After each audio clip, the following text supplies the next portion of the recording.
الحمد لله رب العالمين والصلاة والسلام على سيد المرسلين وعلى آله وأصحابه أجمعين।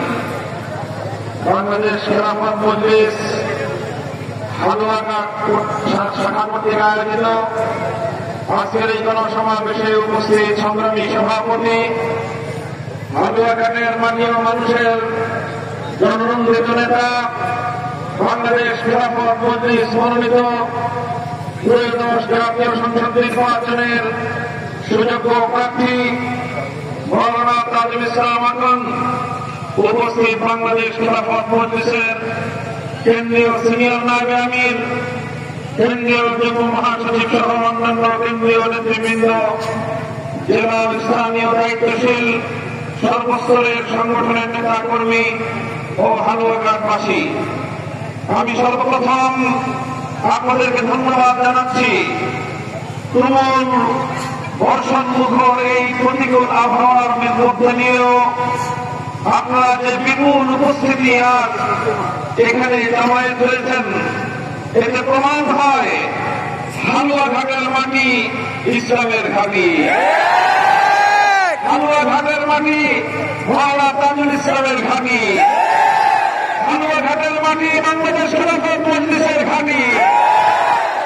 সংগ্রামী সাথী ও বন্ধুগণ, আমরা জাতীয়তাবাদী ভাষায় বলতে চাই, বাংলাদেশ খেলাফত মজলিস এদেশের আলেম সমাজ, এদেশের ইসলামপন্থীরা বিগত 15 বছর ধরে ফ্যাসিবাদের বিরুদ্ধে লড়াই করেছে, জুলুমের বিরুদ্ধে লড়াই করেছে। বাংলাদেশ খেলাফত মজলিসের নেতৃবৃন্দ শেখ হাসিনার অন্যতম জুলুম এবং নির্যাতনের টার্গেটে পরিণত হয়েছে। আমরা কারা নির্যাতিত হয়েছি? আমরা 2013 সালে সকল চত্বরে শাহাদাতের রক্ত দিয়েছি। আমরা 2021 সালে মোদী বিরোধী আন্দোলনে দেশপ্রেমের মাসালা পেশ করতে গিয়ে দেশের প্রতি, জনগণের প্রতি, বাংলাদেশের স্বাধীনতার প্রতি ভালোবাসা প্রদর্শন করতে গিয়ে আমরা জালিমের বুলেটের সামনে বুক চিতিয়ে দাঁড়িয়ে গিয়েছি। আমরা জালিমের রক্তচক্ষুর সামনে মাথা নোয়াইনি। বাংলাদেশ খেলাফত মজলিসের কেন্দ্রীয় নেতৃবৃন্দকে জালিম শক্তি কালুদ্ধ করেছে। আমাদেরকে কারো প্রকাশ্যে বছরের পর বছর বন্দী রেখে নির্যাতন চালিয়েছে। আমরা নির্যাতন সহ্য করেছি। দেশ এবং ইসলামের প্রশ্নে আমরা মাথা নত করি নাই।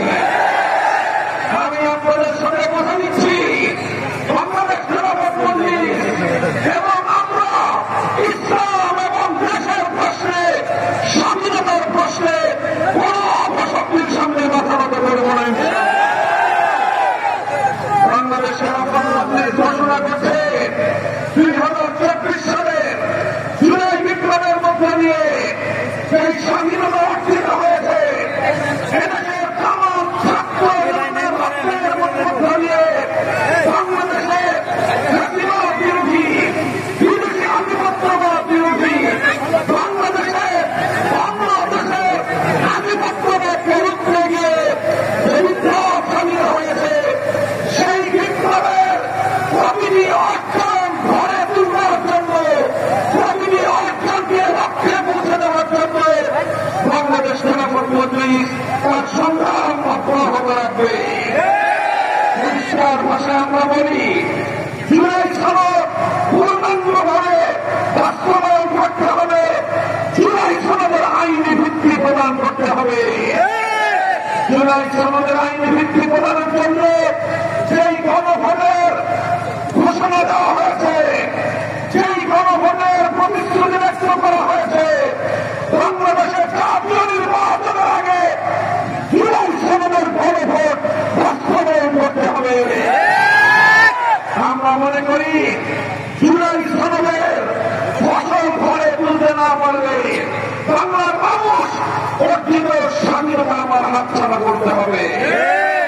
আমরা 1971 সালের মহা মুক্তিযুদ্ধের মধ্য দিয়ে বাংলার মানুষ যে স্বাধীনতা অর্জন করেছিল, সেই স্বাধীনতা অর্জিত হওয়ার কিছুদিনের মধ্যেই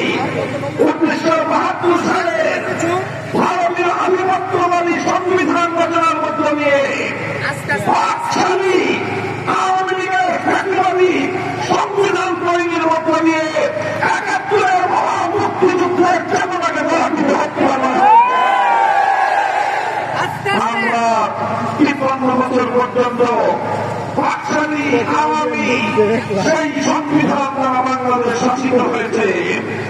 24-এ সহস্রাধিক খাজা প্রাণের শাহাদাতের বিনিময়ে 72-এর সেই ব্যবস্থাপনাকে পরাজিত করা হয়েছে। আজ বাংলাদেশের মানুষের কাছে প্রশ্ন, বাংলাদেশ 72-এর বাকশালী ব্যবস্থায় চলবে না 24-এর কোন অভ্যুত্থানের ব্যবস্থাপনায় চলবে? আমরা বলতে চাই দেশ আজ দুই ভাগে বিভক্ত। এক ভাগ 72-এর বাকশালপন্থী, আর এক ভাগ 24-এর কোন অভ্যুত্থানপন্থী। গণভোট হবে, সেই গণভোটে আমি জানতে চাই আপনারা জুলাই সনদের পক্ষে, আপনারা জুলাই গণ অভ্যুত্থানের পক্ষে হ্যাঁ ভোট দেওয়ার জন্য প্রস্তুত থাকবেন।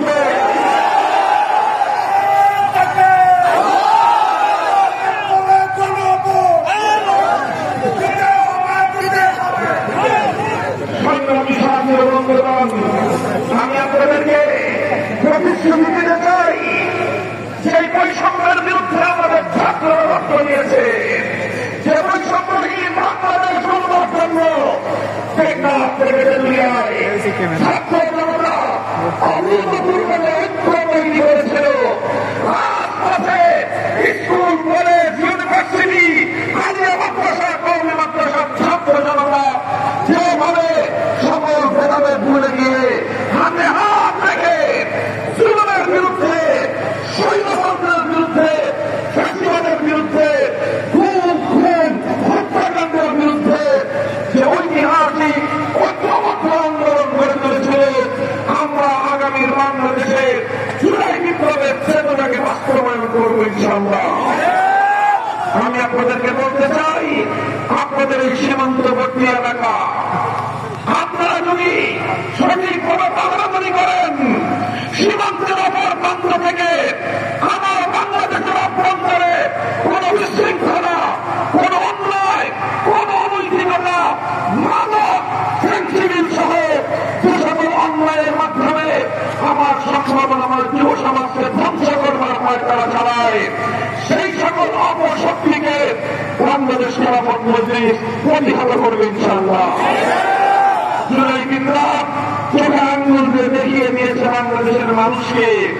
বিপ্লবের জন্য যখন জনগণ প্রস্তুত হয়, বিপ্লবের জন্য যখন একটি দেশ দুর্বল হয়ে ওঠে, বিপ্লবের জন্য বড় কোনো রাজনৈতিক দলের প্রয়োজন হয় না, বিপ্লবের জন্য বড় কোনো রাজনৈতিক নেতার প্রয়োজন হয় না। সাধারণ মানুষ, তরুণ যুবক, ছাত্র জনতা বিপ্লব করতে পারে, সেটা বাংলাদেশের জ্বলন্ত প্রমাণ। বড় কোন রাজনৈতিক দলের প্রয়োজন নাই, বড় কোন রাজনৈতিক নেতার প্রয়োজন নাই। হামলাঘাটের মানুষ আজ বৃষ্টিকে অপেক্ষা করে লক্ষ জনতার বিশাল জনসমুদ্র প্রমাণ করে আগামীর বাংলাদেশ ইসলামের বাংলাদেশ।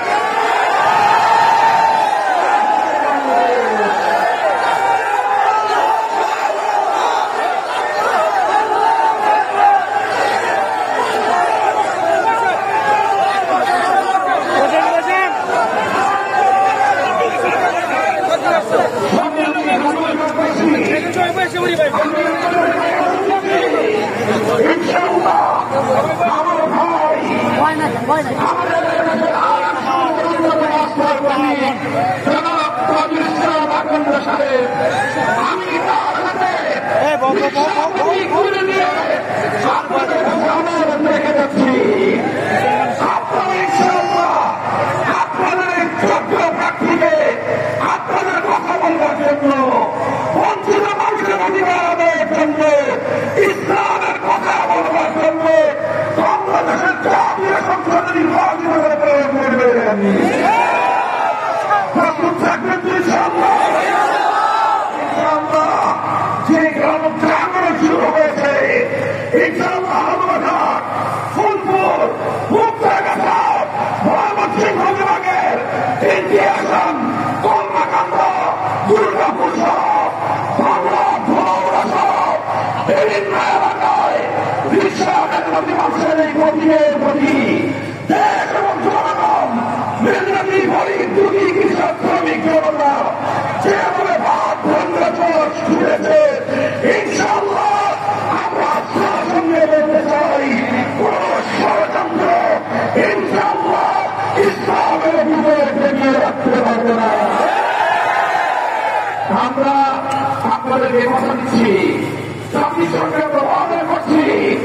ইনশাআল্লাহ দেশ এবং জাতির প্রশ্নে আমরা আন্তর্জাতিক কোন ষড়যন্ত্রের সামনেও মাথা পেতে করবো না। ইনশাআল্লাহ সংগ্রামী সাথী বন্ধুগণ, ইনশাআল্লাহ আপনারা এভাবে প্রতিটি ঘরে ঘরে রিক্সা প্রতীকের আপনারা সমর্থন করে তুলবেন। আমার মা বোনদেরকে আমি বলে চাই, আপনারা আনন্দের জন্য ঘরে ঘরে সমর্থন করে তুলুন। হিন্দু বৌদ্ধ খ্রিস্টান সহ বাঙালি কারো যত সংখ্যালঘু ভাইয়েরা আছেন, আমি আপনাদেরকে নিশ্চয়তা দিচ্ছি, ইনশাআল্লাহ আপনারা যদি আমাদের প্রার্থীদের বিজয়ী করেন, আপনাদের প্রতিটি সন্তানের আপনাদের ধর্মীয় নিরাপত্তা প্রতিষ্ঠার জন্য আমরা জীবন নির্বাহী করব। ইনশাআল্লাহ আমরা আশা করছি এই বাংলাদেশের সীমান্তবর্তী হাওড়াঘাট থেকে এবার একজন যোগ্য প্রার্থী, জনমন্ত্রিত প্রার্থী, একজন আলেম, জাতি ধর্ম বর্ণ নির্বিশেষে প্রতিটি ধর্মাবলম্বীর সমর্থন নিয়ে জাতীয় সংসদে প্রতিনিধিত্ব করবে। ইনশাআল্লাহ আপনারা এখন থেকেই মাঠে নেমে পড়েন। আপনারা মানুষের বলছিলাম, এই যে যাত্রা শুরু হয়েছে বাংলার ক্ষমতার মসনদ, ইনশাআল্লাহ আগামী দিনে ইসলাম পরিচালনা করবে। আমি আগে থেকে কথা বলি, এদেশের মানুষ অনেক রং দেখেছে, অনেক গাঁও দেখেছে, অনেক তন্ত্র, অনেক মন্ত্র দেখেছে। একবার বাংলার মানুষ সোনার বাংলা দেখেছে, একবার বাংলার মানুষ নতুন বাংলাদেশ দেখেছে, এরপরে বাংলার মানুষ সবুজ বাংলাদেশ দেখেছে। সর্বশেষ বাংলাদেশের মানুষকে ডিজিটাল বাংলাদেশের নামে ডিজিটাল চুরি, ডাকাতি আর অর্থ পাচার দেখানো হয়েছে। বাংলাদেশ, নতুন বাংলাদেশ, সবুজ বাংলাদেশ, ডিজিটাল বাংলাদেশ, সব বাংলাদেশ দেখা শেষ। এবারে বাংলাদেশ হবে খেলাফতের বাংলাদেশ।